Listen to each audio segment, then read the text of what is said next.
All right, everybody. Well, it's lovely to see those of you that I can see. Welcome to our postseason meeting where we talk generally about postseason, what it means. Some of you guys here are like veteran postseason coaches, and Dakota, who else is on here? Matt Peak. If there's stuff that comes up while we're talking and I forget it, feel free to jump in and add your 2 cents, 4 cents in from all those years that you guys have coached postseason teams, because there's a lot of information. But first of all, I just want to say welcome. Postseason it is very fun. And unfortunately, there's just a lot more moving parts that happen in the postseason. So we try and do a meeting just to kind of get everyone on the same page. And then you guys have these fabulous questions, and it's great for all of you guys to hear it. So here we are. Welcome. All right, so let me just start by saying, and I've said this in an email before that I sent to the region, but I'll say it again in case you don't read my emails. There are two different kinds of postseason teams. Those are our all-star teams and our tournament teams. I'm going to tell you, there's very, very little difference between these in terms of caliber of player or anything like that. It's just a function of how many berths we have in the official all-star tournament that's put on by our area. And area is like, our regions here, which is Burbank. Area is just like the umbrella organization that we fall under. And then our area falls under the section, which is, section 10. So given that tournament, we'll get a certain number of berths. Like usually our U10 teams will get 2 berths per division. Our U12 teams will get 1. Our U14 teams will get 1 each. And then we'll do wild cards, and sometimes we get extra ones, sometimes we don't. So it just kind of depends on the year. Like, for example, last year, Dakota was running, coaching a tournament team, which then turned into an all-star team because last minute we got a berth to, his team got a berth to the all-star tournament. So it really doesn't change anything except for, given the number of berths that we have currently, we've determined that we're going to have those all-star teams. And then if we get additional ones, we will send them along. But those are the two different kinds. There's the all-star teams and the tournament teams. And Neela here has coached a tournament team, I'd say at least twice in the past.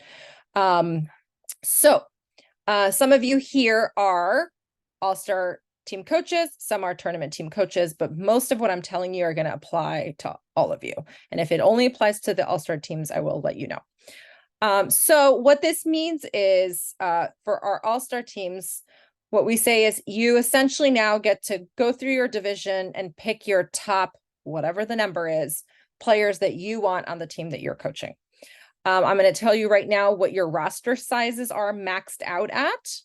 And we'll generally just talk about the number of players that you have. So you will have, if you're U10, you can have a max roster of 10 players, U12, max roster of 12. And then if you're U14, a max roster of 15 players. Now, Neela, Dakota, maybe not Dakota, but Scott will tell you, if you're taking a U10 team, I highly, highly, highly recommend that you carry a roster of 9. Not 10. 9 makes subbing easier. 9 allows you to play your best player the whole game, I think. It is to your benefit to carry one less person.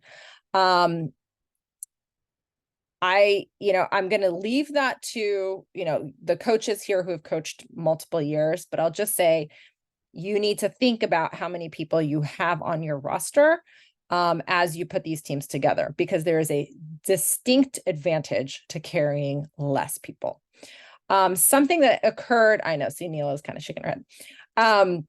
There's something that occurred last year, which was one of our all-star teams decided to have more players training with them and then taking a certain number to the tournament itself. And, depending on which tournament they were going to, maybe the 9 that they have couldn't go, but they were able to draw from other teams and all that sort of stuff. So that happens. Injuries happen, all these sorts of things happen. But just think about what number you're going to want to take, because that is going to make a big difference in how you kind of run your team and your game. And one other thing I'm going to tell you here is the rules that you have for the All-Star tournament are very, very specific and particular. Here, right, like in Burbank, how you play your semifinal game and your final game, you can play it the same number of players the exact same kind of way. When you go on to area play, they will ensure that all of those players, like if you have a player sitting out 2 quarters in your first game, that they then played more the second and the third game. So they make sure that it works itself out. So you have to plan for that. And you kind of have to know, like, you kind of have to plan like, hey, if I'm going to the finals, I want to make sure that my best player can play in the finals more than maybe my less good player. So you kind of have to think those things through. So as soon as, you know, we're done with this and I can kind of get some information sent out to you, I will send you the rules and have you take a look at them. But just be very, very mindful of the fact that those rules are different. And given that, you will want to think through what your roster size is. So that's how that comes up. Yeah, who's this? Scott. Scott, real fast. So there's also people here that are, I think, are pondering tournament teams, and it could be possible, because I can't see the list, there could be U8 coaches here. Do you know what the max is for U8 tournaments? I do not. Maybe when you're talking about something, I can go pull up one of those U8 tournaments and see. I think typically it is about 10. If I remember correctly, maybe it's 9. I have to go back and look. During one of these times, I'm sure when you're talking, I'll go pull it up. All right. One thing I'm going to say, yes, Neela's on here. Yes, go ahead, Neela. I put it in the chat, but if any team does do alternates, I highly recommend that if there is a tournament team, both teams get fully formed before they invite the alternates, because that happened last year and the tournament team wanted some of the alternates. And so there should be a chance for each player to play on a fully formed team and not be an alternate before alternates get pulled. That's my 2 cents. Yeah. We'll talk about like kind of rosters and alternates. That's my next thing on the point, but I did want you to be able to do your thing, because I know you have to leave in 15 minutes. So I'm going to pass it over to Neela, who is our purchaser, because she is the person that you will be dealing with once you get a postseason team to get your team outfitted. And that will include the uniforms that they wear and any extra, sweatshirt or beanie or whatever it is. So she's going to talk about that in a second, but I want to just make it clear for you that any uniform or extra that you guys have for your teams has to be paid by the player. The region cannot cover it. So Neela, when Neela gives prices and stuff like that, just know that those are going to be things that you have to pass along to the players. Obviously, you guys can do fundraising, you can get sponsorships, whatever it is that you want to do, but the region won't be paying for uniforms and merch and all that stuff. So this is kind of out of order, but Neela has to go. So Neela's going to go and kind of give us our take, and she's got 15 minutes. Yeah, 15 minutes. All right. So the uniforms are picked out. They're super awesome. There is a women's style and a men's style this year. The women's style is sleeveless. So women's do not have to order the women's uniform, but if they do order it, every player on your team has to wear that same shirt, because that's the rule. If you're wearing sleeveless, everybody's has to be sleeveless. So you can't mix and match that. Some years, like, you can pull from the men's or the women's. You can't this year. They're very cool though. And there are men's and women's shorts, and if you can totally intermix those, nobody cares. Can I share my screen to show the uniform? I think so. If it gives you no, I cannot. All right. How do I do this? So I have pricing, and hold on, I'll tell you how much it is. I'm on the wrong thing. Hold on. The uniform, I included tax in them, but not shipping. So the uniforms are going to be $53, including tax, for 2 jerseys, home and away, 1 pair of shorts, and 1 pair of socks. And then if you want additional shorts, it's $15.50, and additional socks are $9.50. Totally Neela, optional. You can share now. You can share. Okay. I am gonna share my, so here, this is the women's. Can you see it? There you go. See, really cute. And this is the men's. So they're pretty much the same, just one has sleeves and one doesn't. And the cut is different. All right, I'm gonna stop my share. So yeah, you're gonna have to collect money, and there's gonna be a Google form. One person from your team is going to fill out the Google form. So each player is not going to fill it out themselves. Either your team manager or you or your assistant coach is going to fill out the form for every player once you collect all the information. And then there's also going to be sweatshirts that you can buy with either an all-star or a tournament team logo on them, t-shirts, beanies, and hats. I highly recommend that you just include the cost of the sweatshirt in when you're telling players their costs. Otherwise, like some kids have one and some kids don't, and some kids then want one later and then they can't get it. So I would just say it is $30 for a youth pullover sweatshirt and $35 for an adult sweatshirt personalized. I would just, when you're doing your uniform costs and all that, just include it in there. And you're going to get a Google form for that as well. And same thing, just have one person fill it out. And then once you've collected all the money, you write a check, and I think it goes to Dave, or you can give it to me. You can also Zelle. It's pretty easy. We did it last year. I did it last year because I was a purchaser, and it went pretty smoothly. So that's that. Is there any questions? It's very quiet. The one note about the women's uniforms is they do run a little bit smaller. So if you have a player on your team, that just be aware of that. Like, just make sure all the women know that they run a little bit smaller, and to look at the size chart pretty well. Are the All-Star and tournament? Oh, sorry, Steve. I just muted you because I didn't realize you were talking. Okay. Unmute yourself again, please. Yes. Are the All-Star and tournament uniforms the same? Yes. The only difference, so if there isn't going to be a tournament team, theoretically, the players could pick from any numbers. But if there's going to be two teams, then I would say the All-Star should pick from number 2 to 20. And then the tournament team should pick from 21 to 40. Just to, keep it consistent. But if there isn't going to be a tournament team in the division, then theoretically you can pick whatever number you want. And just so you Okay. guys know why that is, you'll see as your season goes along, you'll have a player who's sick. You'll have a player who's injured. You'll have a player who can't play. You're going to probably want to pull from someone else, like a tournament team or something like that. And you want them to be able to bring their uniform with them. And if their number is the same as someone on the other team, like your own team, you're gonna have a problem. So the numbers between multiple teams in a division have to be different. So the way we Are do numbers on player cards also, Haas? are they on player cards? I mean, you'll put it Yeah. on a player card, yes. Right. So Also, that's the other issue. yes. I also recommend, right, they're on player cards. I also recommend that you order an extra uniform.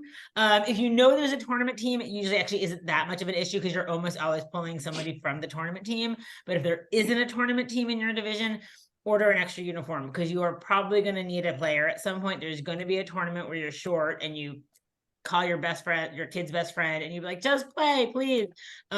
So yes, I highly recommend an extra uniform in a larger size, like not too large, but on the larger end of your size. Agreed. The other reason why you might need that is someone gets a bloody nose in the middle of your tournament. They cannot wear a jersey with a bloody nose and get back in. So it's always nice to have another jersey to throw on and kind of send the kid out at that point. Also, Yes. also like, so somebody's going to forget their white shirt and you're going to have to change into your white shirts. And then you're going to be like, where's your white shirt? And it's a whole thing. So then you're like, oh, look, I have a white shirt. So that's also another reason to have an extra uniform. Definitely buy a whole other kit and just keep it with you. And you can amortize that cost amongst all the players on your team. Don't worry about that. It's just an extra, whatever, $3 a kit or something like that. And then you always have it in your bag. You don't ever have to worry about it. Neela, I don't know if you said this. I was trying to pull up the tournament information. Did you talk about buying a second set of socks yet? No? So I just mentioned, so you are totally welcome to buy. So I just did the kit at the lowest possible cost. So it's a white jersey, a blue jersey, a pair of red socks, and a pair of blue socks. Some people like 2 socks because you play tournaments for 2 days. Some people are like, I'm going to wash my uniform anyway, whatever. But, sometimes in between games, your kids like to change socks. Sometimes they don't. So it's totally up to you and the parent. They want 2 pairs of socks. Same with shorts, right? Like, I've never needed more than 1 pair of shorts for my kid. I know people who have 2, right? So also maybe you have a really forgetful kid and they're always forgetting something, and then a good extra pair of shorts is good. So also, actually, you mentioned I'm sorry, sponsorship. did I hear that Oh, right? yeah. I'm sorry, Neela. So we're having 2 different color socks? No, the socks are Oh. blue. The shorts I are thought, red. okay, making sure I understand that. Yeah, we Yeah. definitely should just plan on getting two different colors of socks. Not 2 Different different color? You colors. definitely should. Sorry, I have someone talking over me, and I'm yeah. Definitely get 2 sets of socks for sure, See, because when you're playing multiple games a day, never need them. But like my kids Yeah. are gross and they don't change their socks, and then I wash them the next day, and they say, and also those socks are a pain in the butt to get on and off. So like even when I've had 2 pairs of socks, my kid refused to change them. But again, if you if you play have in a one kid, rainstorm, you're screwed. Like the next game is going to be soaked socks, so Yeah. you have to have 2 sets. Not that much money. I would highly, highly, highly suggest getting another pair of socks. so should I Maybe- just include them in the kit? No. The 2 pairs? No, don't include it. Just keep it as cheap as possible for parents. But I'm just telling you guys, as a coach and as a parent, this is what you can tell your parents to. Highly, highly recommended to get 2 pairs of socks. Again, one muddy game and you're going to want that extra pair of socks, so it's just nice to have. Or when they lose the pair that they have, it's nice to have an extra pair, and they're not that expensive. And yeah, you can order more socks. Like if you need more socks later, I can always order more socks, but then there's a shipping cost and it's a pain in the butt. You had mentioned sponsorship, and just so you know, I have gotten our team's uniform sponsored before. I think I did it last year. My co-coach did it the year before. So if it is an issue with your team and they're like, it's cost prohibitive, you can ask businesses to sponsor your team. So it's not unheard of. It's a tax write-off for them. One other thing I'll mention when you had the pictures up of the uniforms. So you guys don't realize this because you haven't seen it all season, but Microsoft Teams is now an official sponsor of AYSO. And so if you go and you play at other regions, you would have seen that they have Microsoft Teams written all over their jerseys. We were lucky enough to not have to put that on our jerseys because we ordered our uniforms super early this year, and it was before this partnership was made. So we were able to get kind of an exemption. Unfortunately, now that we're ordering the All-Star and tournament jerseys now, we do have to put Microsoft Teams on our jerseys, which I think ruins it. But just if you have a sponsor that says, hey, can I put my, if I give you money, can I put my whatever business info on it? And the answer is no, because there's already Microsoft Teams. Oh yeah. Actually, when I was reading the rules that talked about the sleeveless thing, I actually think that we can on the sleeve if you really want to, but I think that would be a pain in the ass. So I'm just gonna say, don't do it. Yeah. Please don't do it to me, but I Yeah. think you officially could, but don't, just say no. Can I ask one more question on socks? Yes. I'm a stickler for nice socks. Can they not order any socks and just get like the Adidas ones from the nearest store They and just can, all go with Adidas or Nike except socks? they absolutely can if they're blue, the royal blue. However, I can say there are 2 different types of socks from Score. And last year we had the yucky ones, and the year before we had the good ones, and I made sure that they're the good ones. Totally. I'm just throwing it out there. But yes, but You can. these are like the nicest socks that they have, and Cole loved these socks. Like we ended up with extra pairs and he wore them all the time because these are like there's one that fits kids really badly. They're always big on kids, and there's ones that don't. These are the ones that like fit kids well. God, I was hoping not to get her started on the socks. Sorry. I'm sorry. We're done. I'm done with the my socks. team last year had like many issues with socks. I Stop kept hearing talking about about having the the socks. socks. It was Stop. terrible. This is the Very third dramatic, time. sorry. It's the third time I've had a conversation with her about socks. The Just answer just is, mute her. Just mute yeah. her. They're Yes. the really nice socks. They're good. They're good. I got it. promise. Stop. Scott started it. I Just didn't stop. mention it. You can get other royal blue socks if you need to. Your one kit will come with it.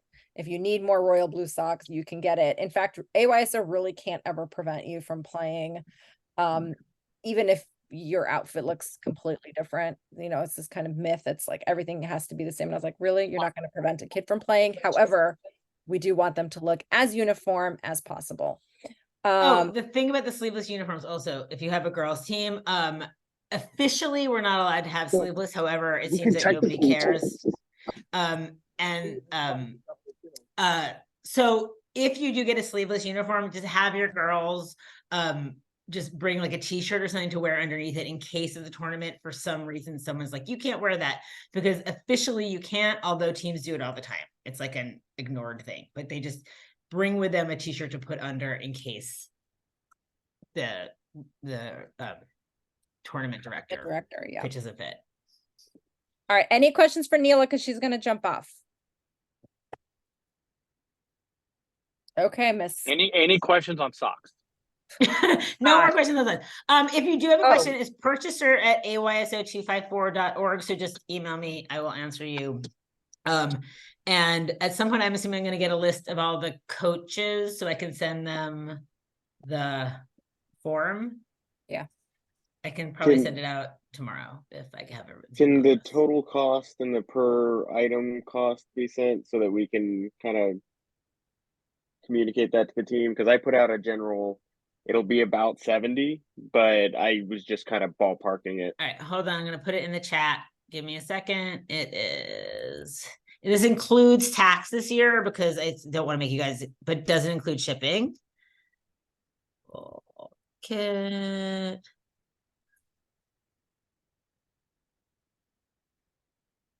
Oh, I'm going to copy this. While you're doing that, can I ask you a question? Did you talk about like merch at all, like hats and stuff like that? A little bit. Okay. All right. Don't go again if you did. I did. Did anyone have any questions about merch? There will be merch for sale. That's what you need to know. And I said put an extra 30 if you have youth, or $35 per kid for a sweatshirt. Just include the sweatshirt and order it for them. Don't ask them if they want it. Get their size. When you do the uniform, just order it. That's my advice. You can ignore it though. All right. Prices are in the chat. Okay. Any questions for Neela before she jumps off? All right, Neela, you're good to go. Bye. All right. Now I can go back to our regularly scheduled programming in a way that makes sense. All right. So we talked generally about the difference between the teams and the roster sizes. So let's just kind of generally talk about rosters here. So if you are an all-star coach, you already received an email from me earlier this week where I talked about how I need to see your roster of who you are considering so that we may approve it before they are officially on the team. So I think I've received 1 or 2 emails about this. If you haven't yet emailed, then please email me. I know you guys have asked about like contact information and you're still contacting people. That's totally fine. Once you've contacted and gotten like the okay from them that they are interested and that you're going to now add them to your list for approval, then send us an email, me and Scott. And obviously when you're talking to people, you know, this is usually not an issue. But when you're talking to people, just let them know, just like, yeah, I'm the one who's inviting you. It's still subject to regional commissioner approval, but just, you know, you're doing your part. And then once it comes to me, then I approve it. So that's on rosters. Once you have a roster, then we can start putting together actual rosters that you need for these tournaments. And I'm not going to get into it too much right now, because, you know, for anyone who's done one of these teams, you'll know it's like moving people around on a roster is almost like a full-time job in the postseason for me. But the gist of it is that we will need to know who's on your roster. We will create a roster. It'll create medical release forms and we will send it to you and you'll have the contact information and all this stuff. So let's just for now start with what your roster is going to look like. And then we'll take the next step later and I'll tell you guys about moving people around and all this stuff. You don't need to know that for today. That's TMI. One thing I do want to talk about, and Neela sort of mentioned it. So let's assume you are an all-star team in your division, and then there are additional tournament teams in your division. Here's the way it will go. The all-star team gets the first crack at all of the players in the division. And the coach, once they get the approval, they contact these people and they're like, I want these 10 or I want these 12, whatever it is. So they get the first crack at them. One important thing to note, if you ask somebody to be on the all-star team and they say no to you, they cannot play on a tournament team until and unless your team is your all-star team is done with all-star play. And the reason for that, so you understand, is that we want the best possible all-star team. We want whoever it is that you want playing on the all-star team to be able to play on your all-star team, and that some other coach isn't just like, don't go play for the all-star team, come play for my tournament team, such that the best are not playing on the all-star team. All right. So to prevent that, the rule that we have is if you, let's say Oscar or Luis or someone goes and asks a player and the player says no, they cannot then turn around and play on a tournament team until your team loses. So once you're done with your season, then they can start playing with a tournament team. But until then, they're kind of like, it's almost like you're blackballed. You cannot play until your season's over. Maybe that's over in January. Maybe that's over in March or April. I don't know, but that's just a risk that they take. We don't normally have this problem, but it is a problem that could happen. So we're just trying to get ahead of that. Additionally, if you have an all-star team and a tournament team in the same division, so let's say you're U10, right? And there's another team who wants to be a tournament team in U10, you can take up to 10 kids and lock them in to your team. And then it turns to the tournament team to pick their 10. Once they pick their 10, then you can ask alternates to come and train with you and potentially fill in when there's a need.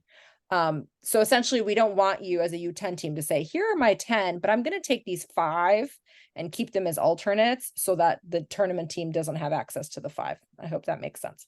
So just if you have a tournament team within your division, all of this can be solved with communication. So just communicate with your tournament team and Scott and me, and we'll kind of help figure out what these alternates are going to look like, who they are, and whether a tournament team has claim to them or not.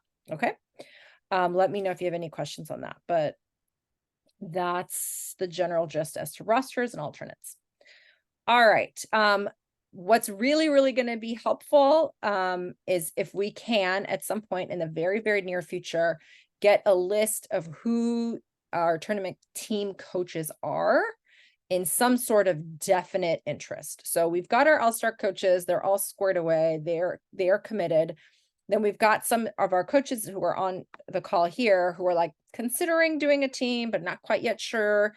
We're going to need to know, because that changes a lot. Like, as you can see here, that changes a lot as to players and what that looks like and all this sort of stuff. In fact, as of right now, we've got our GU12 division. From my understanding, is there are some like multiple coaches who are interested in putting, and it's not even putting together a tournament team. I think they want to just keep their regular core team and turn it into a tournament team.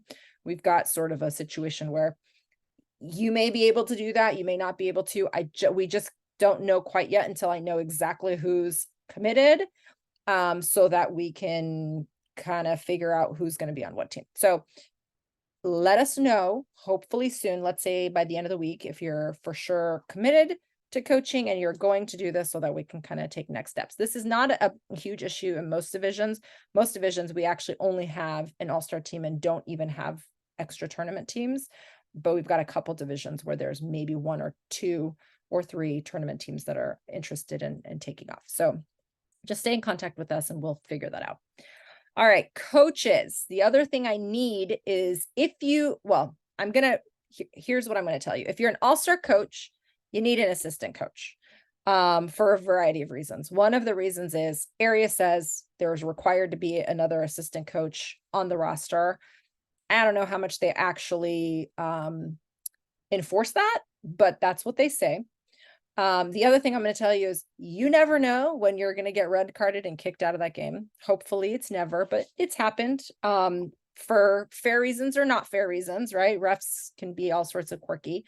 And if that happens, you need an assistant coach to take over.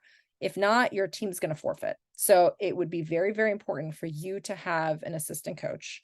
And the more likely scenario is COVID or flu, but that's yes, injury, sickness. We've also had coaches who like go away on a business trip and they get stuck there because something happens, you know, all this sort of stuff. So it's super important for you to have another assistant coach on there. Team manager. I would also say it's very, very important for you to have a team manager, even more so than the regular season. Now they're not going to be, you know, like doing team snap and figuring out refs and all this sort of stuff. They're not going to do that, but there's plenty of things that you can pass off to your team manager to do. So you can just focus on coaching. If there's player cards, they can hold on to the player cards. They can do the game cards. They can bring the game cards. They can have copies of medical releases. They can help collect money. They can help, you know, there's a million things that team managers can do. So I highly recommend that you have a team manager. If you're going to have a team manager, you need to tell me who that team manager is, because that team manager also needs to get cleared. And there are some people who are not going to be allowed to be team managers for a variety of reasons. So let me know who it is and we'll give you the approval and the okay, and you can move on with that. Coaches, this shouldn't be an issue for all of you guys because last I checked, all of our coaches have been cleared and are good to go. But all of you need to be up to date on your certifications. Again, not a big issue here because all of you should have been certified, but the two things that happen is backgrounds expire, and that's 15 months from whenever the first background was done. And you'll see it. It happens often during the postseason. Your background expires, and then I go to print out a roster and it says that I can't because you're now no longer background certified. So go check it now, see if it's, you know, if it's coming up in the next 30 days or whatever it is, go get it redone, because I'm telling you right now, it'll be a problem, and it happens every year.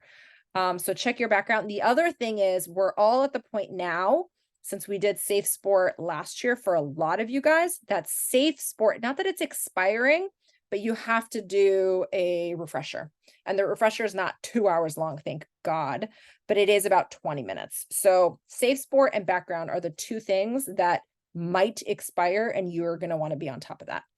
I can't print out a roster for you unless that's taken care of. So handle that. Okay, I'm done with that. All right. I want to very quickly talk about All-Star Tournament so that you guys can kind of see how this works. So the All-Star Tournament is, and I'll give you dates in a second, but the way it'll work is it'll happen at North Valley.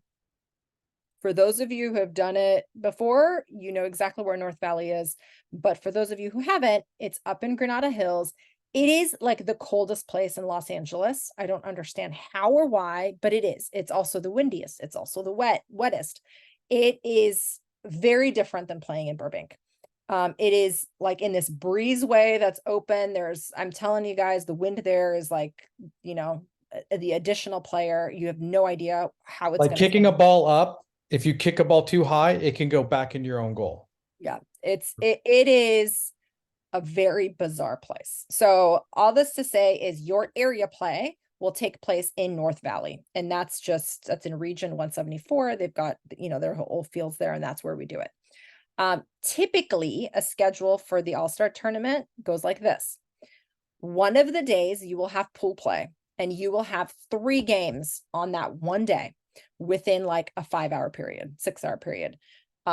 If you have an 8 o'clock game, you'll have an 8 o'clock game, you'll have like a 10:30 game, and then you'll have like a 1:30 game. So resiliency, endurance, being in shape, super, super important. So that's something you guys can think through. And that's typically why when we do playoffs, we have you do a doubleheader, because that's just something that these teams are just going to have to get used to. So just remember that pool play, you're going to get 3 games in one day. Depending on how you do at the end of pool play, 4 teams are going to move on to the next day. And actually, I shouldn't say next day, to the next round. And you'll have semifinals where the 4 teams, the 2 and the 2 will play each other, and then those winners will move on to the finals. So that's how all-star play happens. And then the winners of that will move on to section. If we are the winners, we move on to section, and section takes place in Bakersfield. And then if you win at Bakersfield, you get to move on to what we call Western States. And that this year is in Lake Forest. I'll give you dates in a second, but I just want you to understand what the All-Star tournament looks like. It is one tournament for our purposes, the area tournament. And then if you win, you then move on. If you win, you then move on. If you lose, the All-Star season is over and you've now essentially turned into a tournament team. And you can continue playing if you want, or you can stop playing. It's totally up to you. That is the general schedule. I know that there's at least one person on here who is U8, and so you're not we also have some other tournament teams. If you are not in the All-Star tournament, you will register for and sign up for other tournaments, and we'll talk about that in a second. But for those tournaments, typically what the schedule looks like is you'll have 2 games on a Saturday, and then usually 1 game on a Sunday. And if you win, or you're the winner of whatever, your bracket, your flight, your, division, however it is that particular tournament does it, you'll then have a 4th game on Sunday. Typically, that's how most tournaments happen. Sometimes we have tournaments that are like 3 days long. Like there was one of the years my kid did U10. There was a Thanksgiving tournament that was 3 days, and we were able to get like 5 games in. So it just kind of depends. You have to look at your tournament, but that's typically the schedule for a regular tournament. That's not the All-Star tournament. All-Star tournament, you will get 3 games, pool play, all in one day. So you may not move on from that day, or you may end up having another 2 games the next day. Any questions on that before I kind of give you some quick dates? Okay. Dates that are important here. So league playoffs at North Valley, that doesn't really involve you unless your team ends up winning at the Burbank playoffs. Okay, so if your team ends up winning at the Burbank playoffs, they're going to move on to league playoffs in North Valley, which is Granada Hills, and that's the weekend of December 9th, and then also the following weekend, depending on what division you're in. I will email this out, but I'm telling you this so you know, because here's why it's going to be important. If you're an all-star team and you want to go to a tournament the weekend of December 9th or the weekend of December 16th, if you have a lot of players on your team who is on the winning Burbank team that moves on to league, you're not going to have 4 players to be able to go to that tournament, or 2 players, maybe 0. I don't know. I'm just assuming that if a team is moving on to league playoffs at area, at least 1 or 2, maybe 5 of those players are probably on your all-star team. So just be mindful when you start looking at tournaments to see, oh, it's totally possible that's not a weekend you want to do because your players are going to be at league playoffs. And this is a good time for me to remind you all that core teams, so your league teams, have priority over the all-star season. And so what that means is if you've got a player whose team wins at playoffs this weekend, or whenever it is that we're able to do it,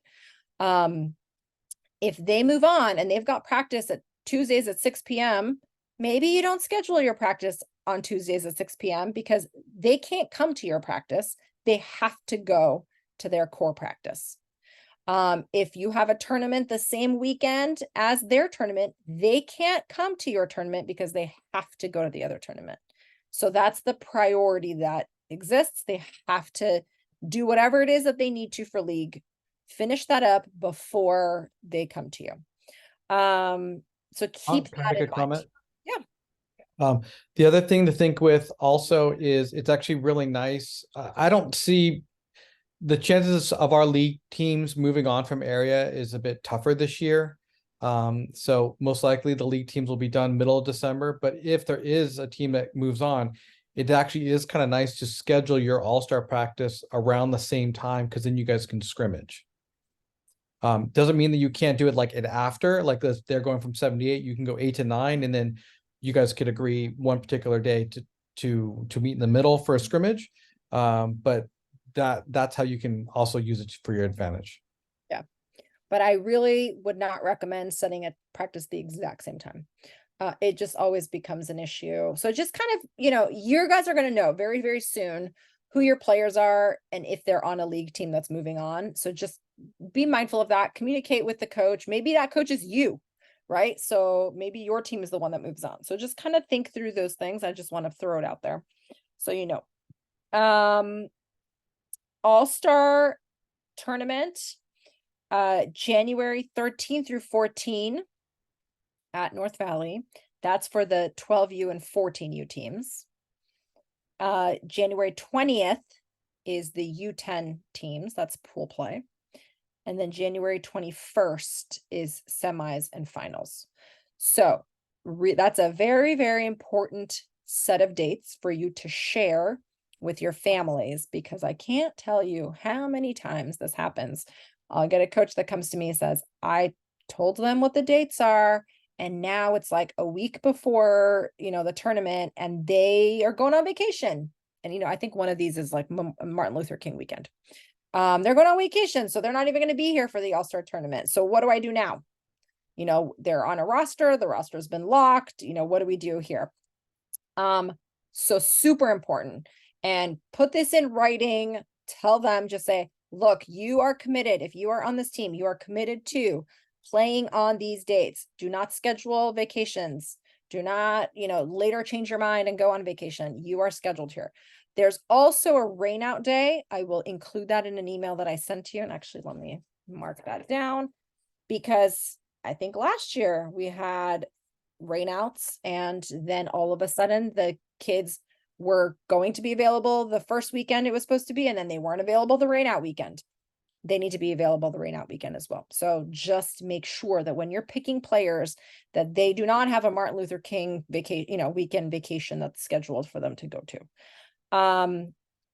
League playoffs in Bakersfield is February 17 to 18. I don't know if any of our teams are moving on to that, but put that in your calendar as a weekend. Like, if you're looking at a tournament, make sure your star player is not on a team that makes it to Bakersfield from core. And then the All-Star. So if you win at North Valley in one of those weekends, like January 21st, if you win, you then move on to Bakersfield.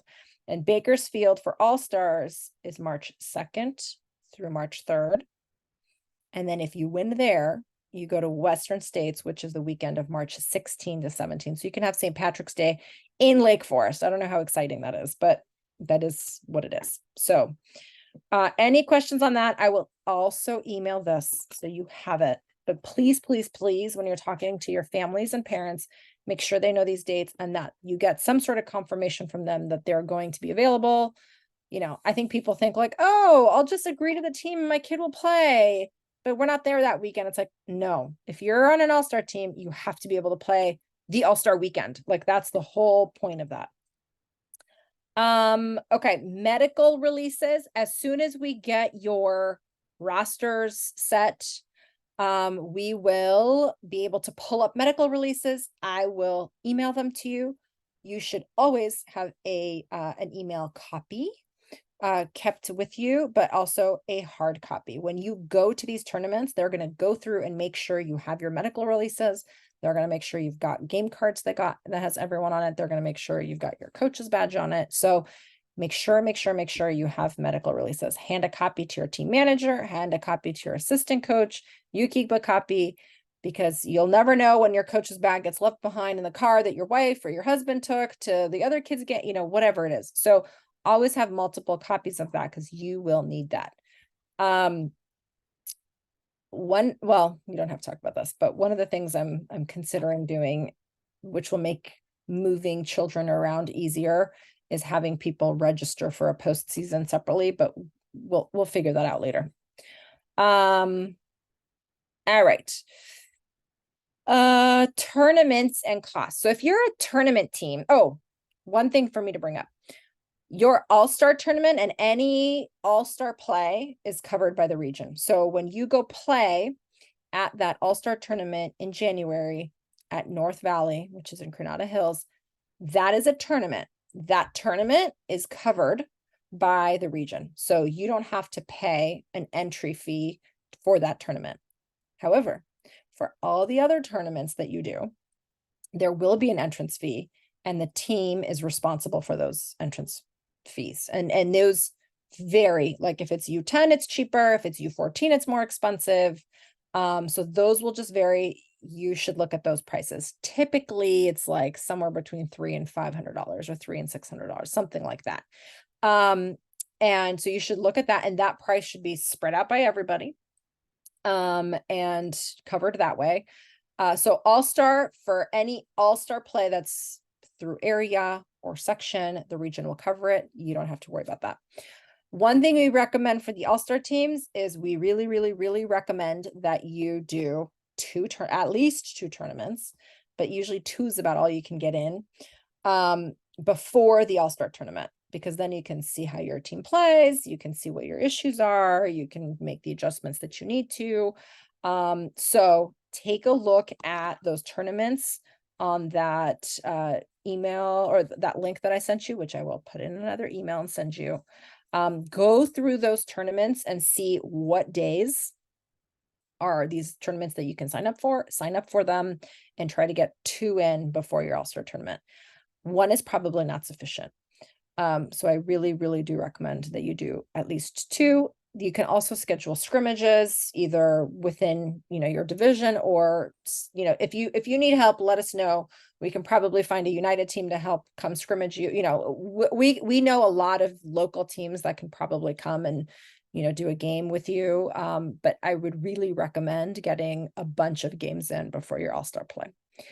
Okay, so tournaments. So all of these will have costs. Like I said, you will collect money and you will separate it between the teams. We tell our coaches that you are responsible for accounting.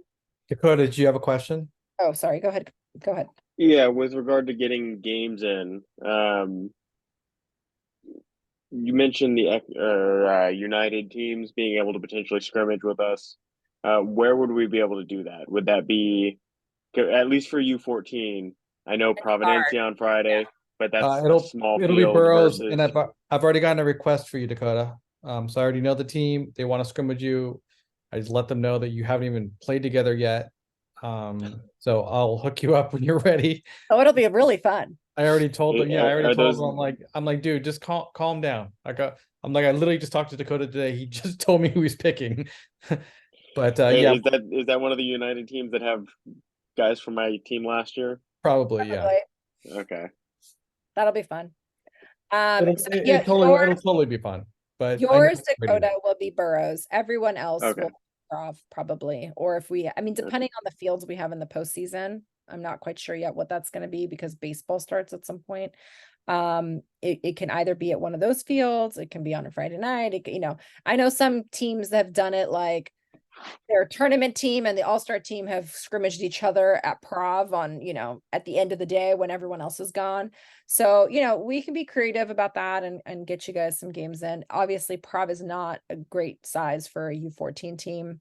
But, we'll see. Scott's obviously here to help broker deals at Burroughs as well. I have a question. Yes. How do the practices work for tournament teams that are not all-stars? You will get practice time. So I will add that to the email. You will email. So you're a coach now, right? So you have emailed with Miles, our field scheduler. He will schedule you for practice time, same way he's been scheduling during the year. So as soon as we get a list of people who are for sure doing a tournament team, we will send all of that information to Miles, and Miles will work on getting you whatever practice time you need. All-star teams will get priority in terms of fields and times that they want. And then after that, tournament teams will get it. But it's usually not a problem in the postseason. There's plenty of time and space for that. And Jake asked a good question, which is Burroughs open for practice for the All-Star team? No, I've been trying all week. I actually got a practice space yesterday at Burroughs. But it's just very impacted because especially right now we have high school. So high school gets priority. We have the women's and the men's, and we're in games nearly 4 days a week. So it's very impacted. In fact, United doesn't have enough space for themselves. Burbank is out of the question for the same reasons, but they don't work with any soccer program as far as I know. Have the Vikings that play there, and I don't know Right. if they still play there in the winter, but that makes it very hard for us to get. The other thing is, Jake, is that you are not going to be playing on turf, if at all. So it doesn't really. No, It's not the. I would definitely combat that kind of mentality though, because like you get those kids on a field, they enjoy it more, they have a lot more fun, and it's faster. You know? it's just a whole different game, and No, they can translate it to the crappy mudded out fields later on. But like I hear you. I coached what would be like a U10 team, and we played on turf, and we would get owned every time we were on grass. So we actually switched to grass once every 2 weeks because the ball didn't travel as fast, passes were getting cut off. So I'm just saying, like, I hear you. Like, Burroughs is great, and it'd be amazing, but it's just really not available. So I'm just looking at the bright side, which is you will get better playing on the grass, the turf that you're going to be playing games on. Okay, anything on that, guys? I was talking about tournaments and costs. Okay, so coaches are responsible for the accounting of their teams. You can have a team manager help you, you can have your assistant coach help you, but at the end of the day, the buck stops with you. So you're in charge of your accounting. What I would suggest doing is having some sort of like Google sheet that you can share with everyone to show like funds coming in, how much things cost, you know, what has been collected, what has been paid, so that people can see what it is that's happening with the money that they're paying into it. And so that's how you can kind of keep things open and open lines of communication. The way that this will happen is let's talk very quick, like simply, let's say it's a tournament and it's $500 and you got 10 kids on your team. You're going to divide $500 with 10 kids. It's $50 a player. They're going to send you money. You are then going to Zelle that money to our treasurer, and our treasurer is going to pay for the tournament. Tournaments will not accept money from you directly. They can only accept money from other regions. That's how they ensure that these teams are AYSO teams that are sanctioned. So they will only accept money from a region. So you'll send the money to our treasurer. Our treasurer will, I think what they're doing, they're not even cutting checks anymore. We used to have to get a check and we'd have to mail it or whatever. I think nowadays, most regions are just accepting like a Zelle from our region to their region. So I'll send you information on that. And our treasurer is Dave, and he's super, super great about that. So collect the money yourself, send it to Dave, and Dave will handle the rest. Same will be for uniforms. You'll collect the money, and then you will pay Dave, and Dave will tell Neela, hey, you know, Jake's team is paid up. Feel free to release their uniforms to them. So I would just suggest keeping some sort of spreadsheet or Google sheet or something like that in an organized fashion so you can see what money you've received and what money's been paid so that you don't have issues. Because again, I'm going to repeat this. The buck stops with you as a coach. You are responsible for the funds for that team, how the funds are received and how they are distributed. So you can't say like, well, my team manager was handling it. It's like, I don't really care. That's on you. And yeah, that's all I have to say about that. We have not had an issue with this in the last 2-3 years that I've been in charge involved. I see you, Dakota. So I don't think it's an issue, but I know that there have been issues in the past, and this is just sort of the way that we deal and combat, you know, problems like that. Yes, Dakota. For anyone who's new and you're looking at things besides just the All-Star tournament, start early. Issue I ran into last year was sometimes you're like, okay, this tournament, And if you don't get the parents to say, yes, we're in, like, well ahead of time, you end up not being able to enter because the tournament fills up. They usually have what, 8, if it's a particularly big one, maybe 16 slots, who knows? But those fill up quick. So you want to get the application, the funds, all of that stuff in early. Yep. And then Definitely. there's also a lot of these will have referee deposits. You may as well count that towards what the cost is, unless you either have 3 parents who can be a qualified referee team, or if you're able to find other refs from within our region that were willing to go to this tournament and be refs. Usually it's about $300. So, you know, instead of paying 800, or you'll pay 5. Yeah. So take a look at all of those tournaments and you'll, again, as Dakota's saying, there'll be a tournament fee and then there'll be a ref deposit. And all that's saying is if you bring refs, that amount will get sent back to you. If not, you're essentially giving another $300 to the region to then supply the refs. So lots of teams are able to keep their costs down by having a ref crew go with them. And a lot of times, all, you know, just depending on the tournament and how many refs they have, you might say like, yep, I got the refs and, you know, here they are. And then they don't use your refs at all. And then it's not an issue. Or maybe your refs will ref like one game, but you know, you're able to save your referee deposit. It really just kind of depends. But okay, so that's what I have on that. I have a question, Haas. Yes. How many tournament teams are there? All right, for each For division. what division? Okay, so every division's different. So 12U For 12U girls, girls, yes. unclear because I don't know for sure. Right now, 7. Okay, He's joking, but it's kind of like your guys' division has just been like, we had 12 coaches for 8 teams, essentially. I don't know. You guys are Wow. a weird anomaly. But I think that 3 or 4 have indicated interest, but I don't know that 3 or 4 will actually come to fruition. So I don't know. I really need you guys to tell me I for sure am going to do this, or like, I thought about it. I'm not, I don't want to, or I'd be willing to do it with another coach.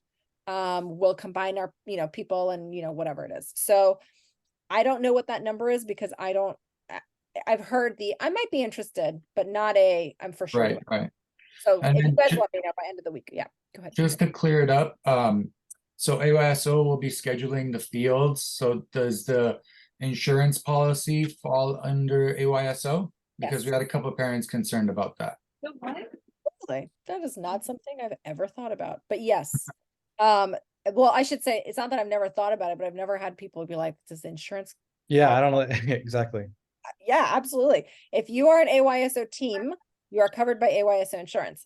However, and I've said this before, that means you need to practice on AYSO sanctioned fields. You Correct. cannot go practice at some random park, you know.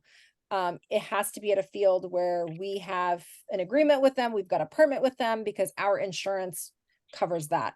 So something, let's say it's today, it's rain, right? Our fields are canceled. You can't just go to like Griffith Park and practice, because if Right, something right. happens during your practice, guess what? You guys are on the hook. You're on the hook. Someone else is on the hook. AYSO is not on the hook. So that's something for you to keep in mind. But yes, if you are an AYSO team practicing on an AYSO field, an AYSO insurance will cover it. That is the weirdest question I've ever heard, because most people never ask about insurance. But Well, actually, we were concerned about that as coaches, and you just Oh. addressed it. If we weren't clear on what fields we were gonna be practicing on. So if we're taking the kids to random fields to practice for tournament games, what happens if somebody gets injured? So oh, that that's a ultimately, great thought. I'm glad you guys are thinking that way, because those are the things that keep me up at night. If you just practice where I tell you to practice, you will be fine. You're right. insured and all that sort of stuff. And if you go to AYSO tournaments, those are all, you know, those are all same insurance company.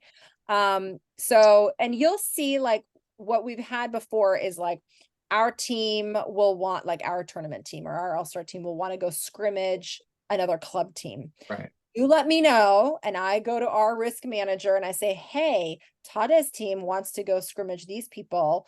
can they do that? And he'll say, you know, are they insured? Like he'll go through the process of making sure they are insured for the space that they have. And then our team can go over there and scrimmage them. But I just need to know that. Excellent, excellent.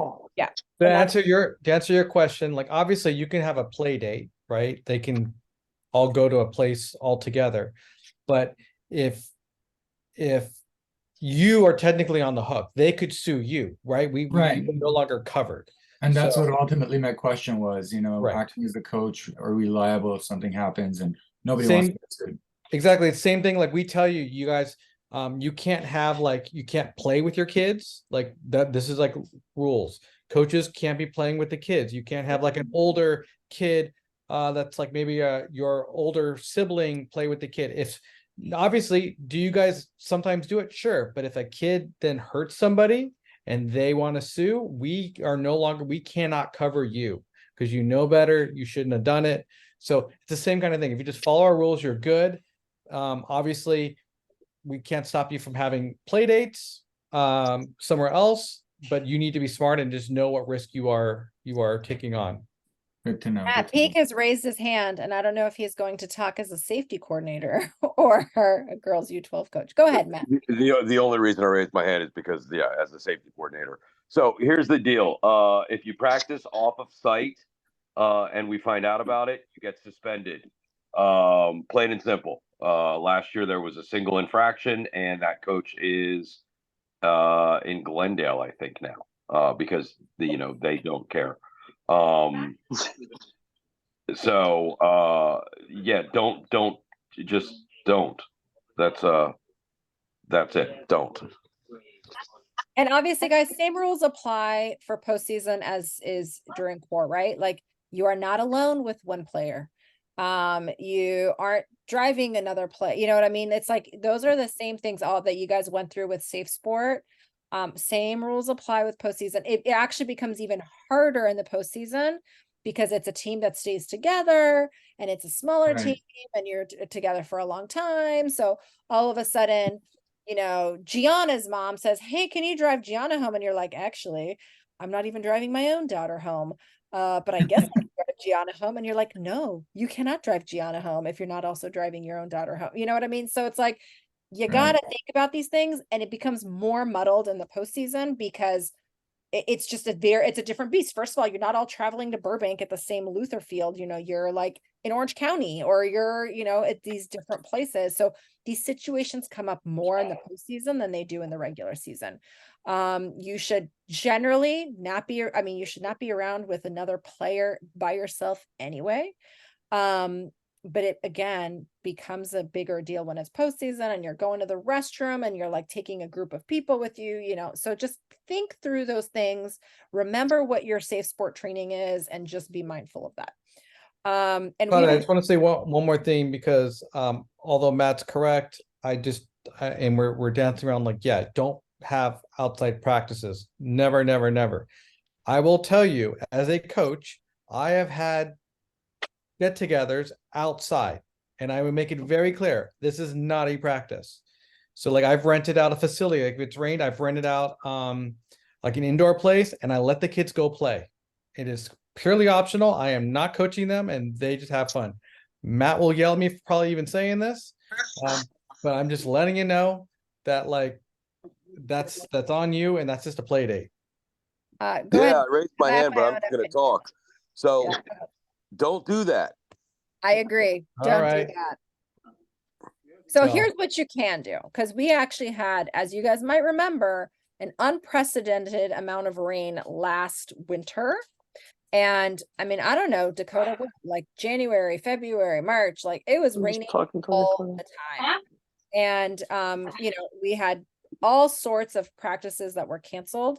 And what I would say is that what we started doing is trying to figure out if we can go rent these places. So in an ideal world, what we will do, hopefully, assuming we have time between now and then, is see if we can find some of these places and get an agreement with them in advance, send it to our risk manager, who will look through the indemnity agreement and the waiver and all this sort of stuff.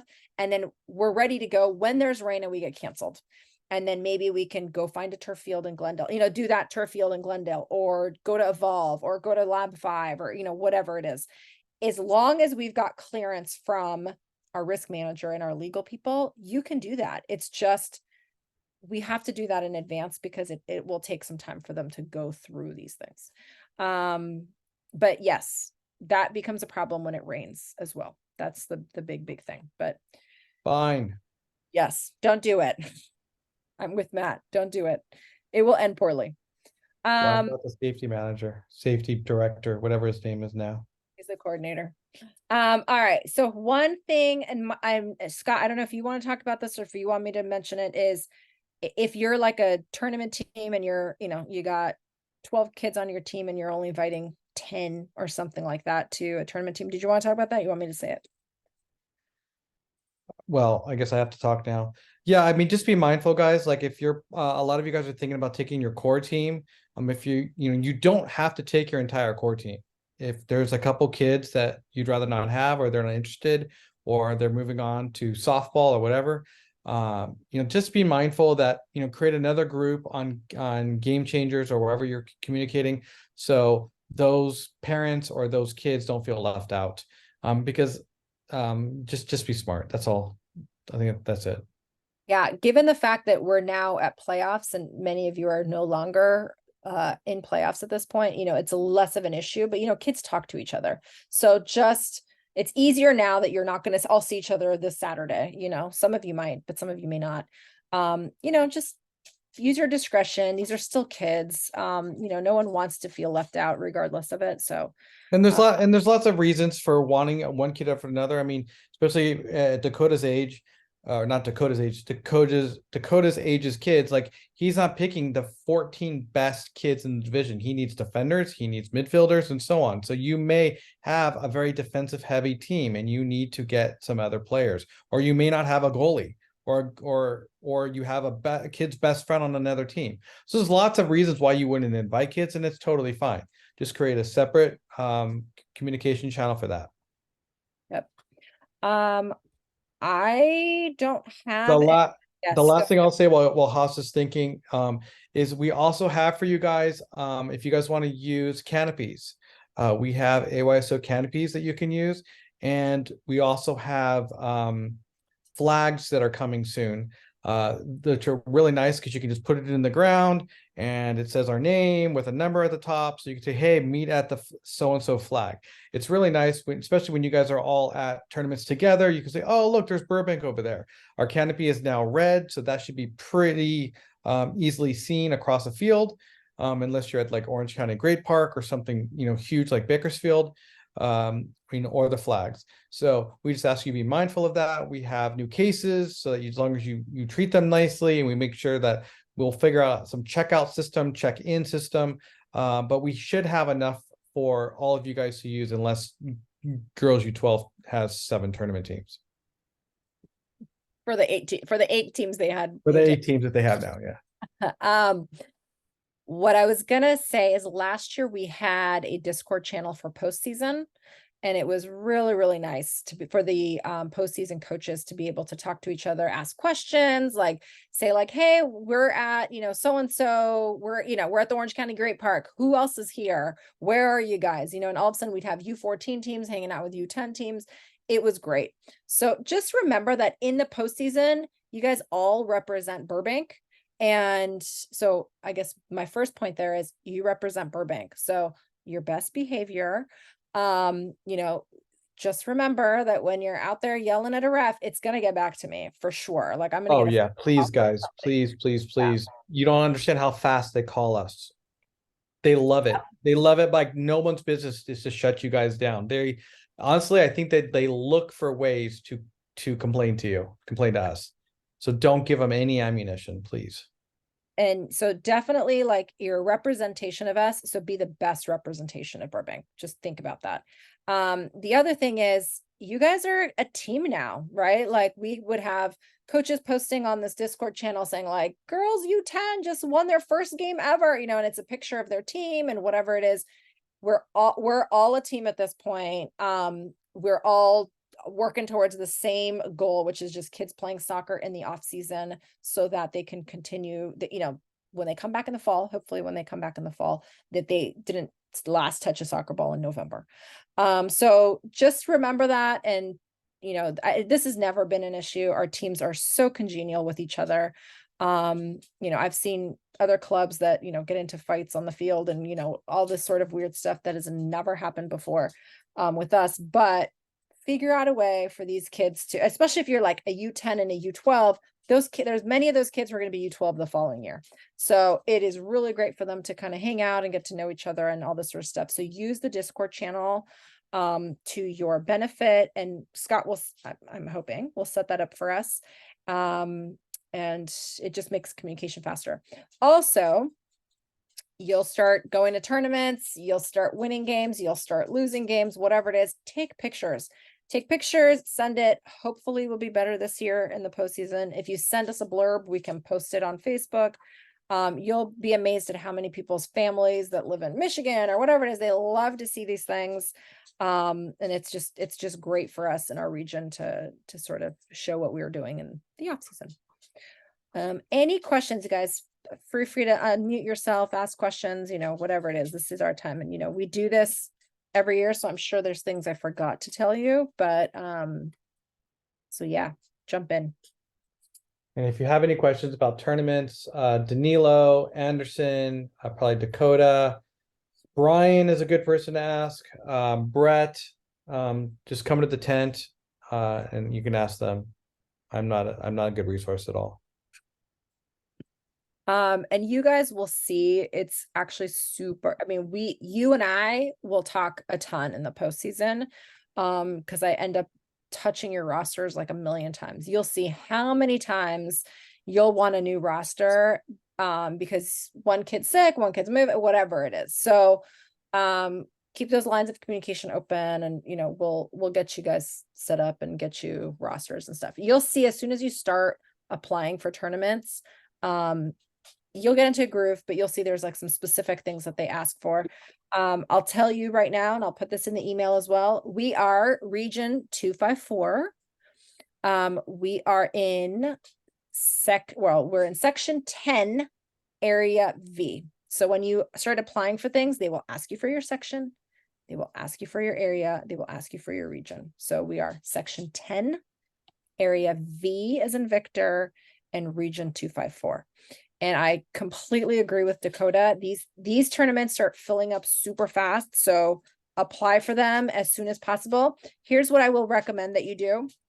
Whatever medium you're using, if you're using Game Changer, if you're using Team Snap, whatever it is, put up all, I see you, Dakota, put up all of the tournaments that you're considering that work for your schedule, right? So put up the 4 tournaments in December, the 3 tournaments in March, whatever, put them on the schedule and have everyone mark their availability.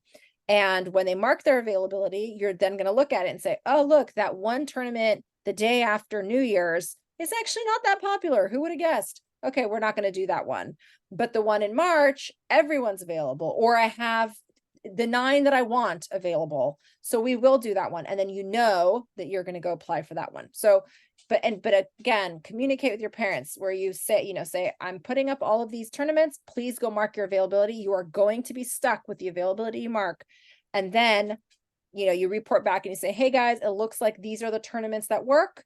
I'm going to be submitting our application. These are the people who are, just let them know that like, hey, you told me you're coming. I'm turning in an application based on my understanding that these 10 people are going to be there. We're giving us money. We're going to submit the money and we'll do that. We'll apply for the tournament and get that locked in. Typically speaking, when people pay for the tournament, they're a little bit more locked in. So for sure, collect that money. Don't ever pay money out of your account before you've collected money, because you'll just see it. All of a sudden people are like, oh, I don't think I'm going to go to that. It's like, well, I need to make a decision and I got to collect the money to do that. Once they give you money, they're more invested and they won't book that trip to Mammoth that weekend. So yes, Dakota, go ahead. Just from what you said, so Game Changer is going to be available for the postseason too. I think so. Right, Scott? Yeah, it's free. You have it for as long as you want. Okay. The Just work, create a new one, obviously. Yeah, the cool thing with Game Changers is that they imported it for you guys, so you didn't have to create it, but you could have done that. Are we going to be able to import the players and stuff in the postseason team, or are we just going to have to do manual invites? So it's possible because if Haas, let's say, creates a roster for you, then you can import it the same way that you've done it before. But this hasn't been done since it's already imported. I don't know what'll happen. You know what I mean? But I think it would import the second team. That's the idea. I can find a link to how to do that, but it should import. But you're most likely going to want to create that channel before you Haas creates a roster in the AYSO roster thingy. I had a question.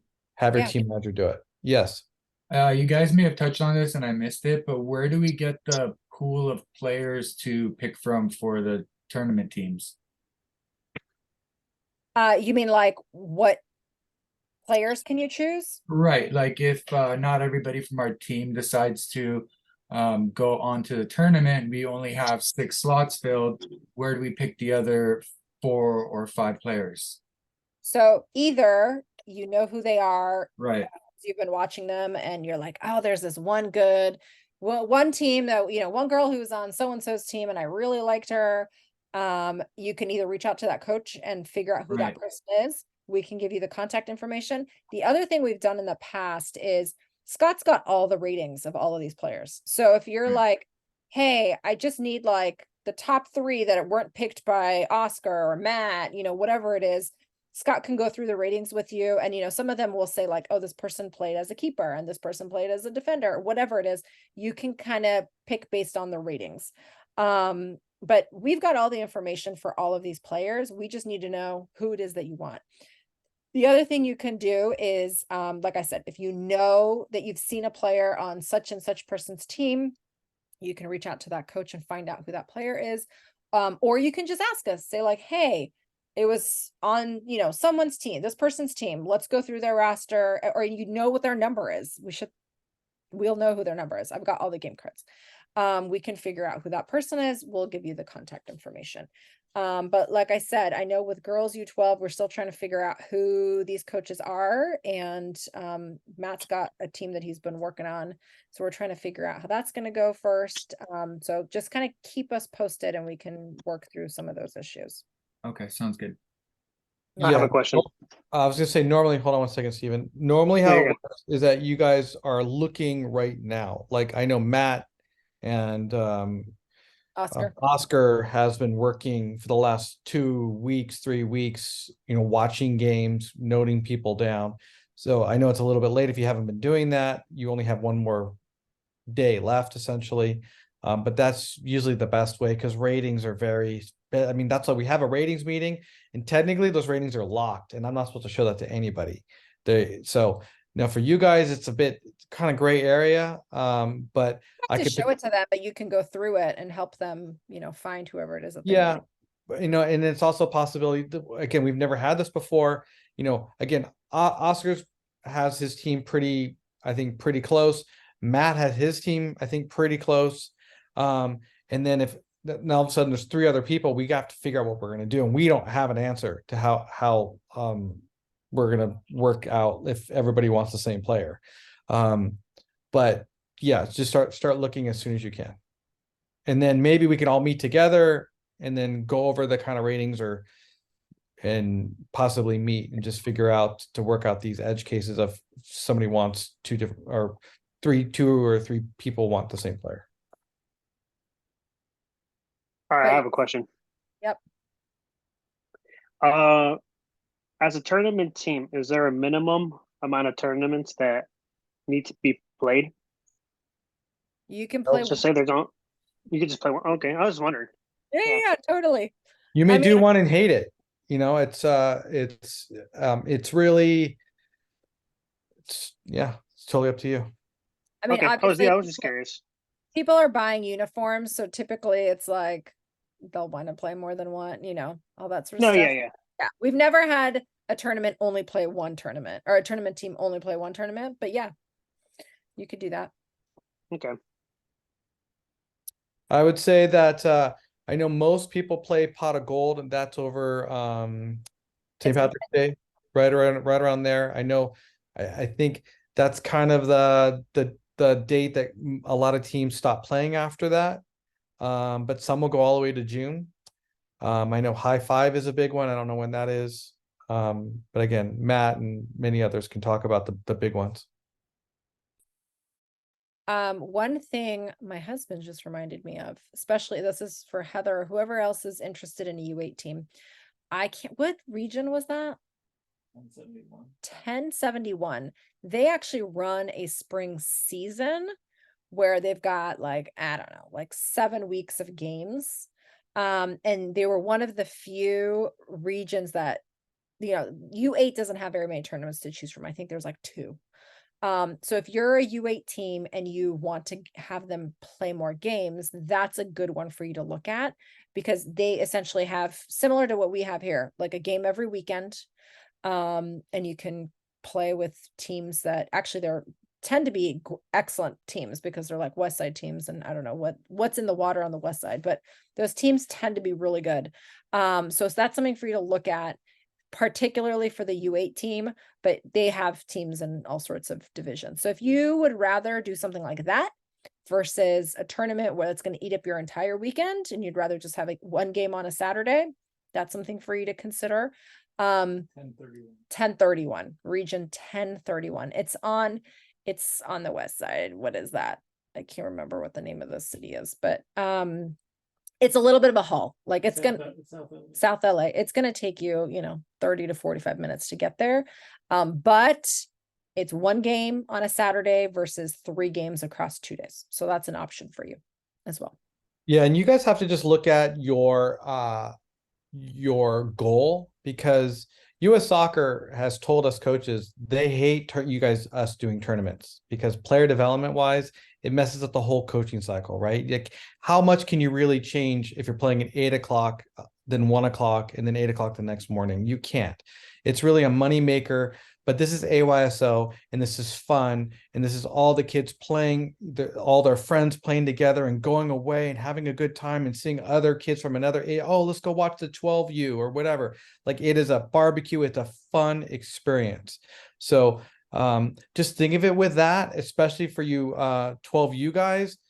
If you're going with your tournament, your core team, you are at a distinct disadvantage. Don't go into this thinking you're going to win many games, if any. It's going to be fun, player development, like as far as like just being together for 4 or 5 months, and just having a great time. Any other questions? Really? We covered everything? Really? You're a master at this now. I don't know. I've had this spiel a few times, but yet every time I have to write the same list down. I mean, we even covered insurance. We even covered insurance, Tade. I've never had anyone ever ask me. That's not going on the list. I'm not. It pleases me that you ask me that, because then I can say, do not practice at an unsanctioned field. There you go. You're welcome. She likes it when I say something stupid and they tell me no. So that did. Hey, look, this time it was Matt Peak telling you no, it wasn't me. Well, at least Matt Peak raised his hand. He didn't have the emoji of eye rolls. Scott, what are you saying? Do not go rent out some field. Like, I'm just saying it's a play date. It's not a practice. Whatever. When they sue us, then I don't know. My team was quite good that year. That's all I'm saying. Yeah, I wonder why. Because when everyone else was rained out, you were having unsanctioned practices. True. It was like 7 indoor practices. It was amazing. Don't do that, guys. Don't do that. They weren't sorry, 7 indoor play dates. That's right. Exactly. 7 indoor practices. I will say that assuming I get some time, I will try and see if we can kind of prophylactically in advance, see if we can find some of these places and get their waivers sent to our legal department so they can approve it, so that we can have some of these places set up, like either some turf fields or Evolve or Lab 5 or something like that. So I know we talked about that last year, and it's by the time you get it, it's like I need it for this week. It's like, it's not going to happen this week. You try sending something to AYSO National and getting it back in a couple of days. That's not going to happen. Is So Lab 5 open in the ring? Just wondering. I've I never don't tried. see why not. It's turf. I'm not saying they shouldn't either. I'm just Yeah. asking if anybody knew. Dakota, have you ever played there in the rain? No, okay. I'm like, I don't think I've ever even played there. Oh, dude, it's so fun. Have you played there as an adult? Yeah. We had, yeah, we played over Christmas break. There was a big Someone says it's open. Yeah, I Oh. can't imagine it's not. It's turf. It's fine. I mean, if it's like pouring and now you've got like tons of puddles, maybe they don't want you, but like, actually, what's funny, no, I'm sorry. The kids played there and it happened to be pouring rain. And I was watching and I was annoyed because I was all wet. Yeah, so they do. It works. yeah. Okay. Any questions, guys? I feel like I've covered everything. I will prepare an email with just some of the key, email addresses for you to have, and links and dates and stuff like that, and I will send that out. I have all our all-star coaches and their email addresses. I just need to know for our tournament teams, like, are you in? Are you out? Are you still thinking about it? And that's okay if you say, I'm still thinking about it. I'm like, great. Whoever's, working on putting their teams together, they put their teams together. It's not a problem. I just need to know so that I can start including you on the distribution and all that stuff. But can we just say for 12U girls, if you're interested, let us know. Don't start contacting other people yet because we need to figure that out. So we will have another meeting with just you guys to discuss how it's going to work. Definitely. And I've said this to our all-star coaches. Do not contact, well, I shouldn't say that. Certainly for U12 girls, don't contact players until we've had some sort of discussion and figure out how many coaches we're looking at. But for all our other player or other teams, I know you have to contact to get some sort of semblance of who these people are, but just remember, it needs to come to us for final roster approval. I know you guys have said this before. Again, usually not a problem, but every so often it's an issue. So just let us know. And the other thing is, guys, the reason that rule also exists is you're an all-star team. We need you to take the top 9 of girls U10, whatever it is, right? I don't want you to take your kid and her 8 friends. I need you to take the top 9.